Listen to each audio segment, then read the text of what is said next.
Quelques risques de tensions et de coupures électriques demeurent pour la deuxième quinzaine de février s'il fait très froid, même si pour l'heure, l'essentiel des risques est derrière nous, a annoncé mercredi le président du directoire de RTE, le gestionnaire du réseau de haute et très haute tension.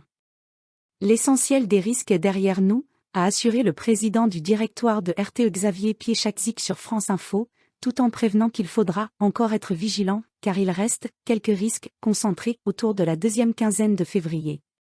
Ces risques, à ce stade des prévisions, se présenteront si on traverse une période de froid longue et importante, car le parc nucléaire, disponible, va décroître dans les prochaines semaines, a indiqué M. Piechakzik. RTE publiera dans la matinée l'actualisation de ses prévisions électriques pour les 4 prochaines semaines. Au plus bas durant l'été 2022 en raison d'opérations de maintenance et de réparation, la disponibilité des réacteurs nucléaires est remontée ces dernières semaines, pour atteindre mardi 71,85%.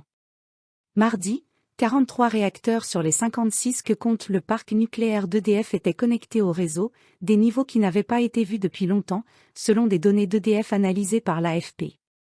Si on devait rencontrer une tension sur le système, je veux quand même dire que la France est mieux préparée pour les gérer, a souligné M. Piechakzik.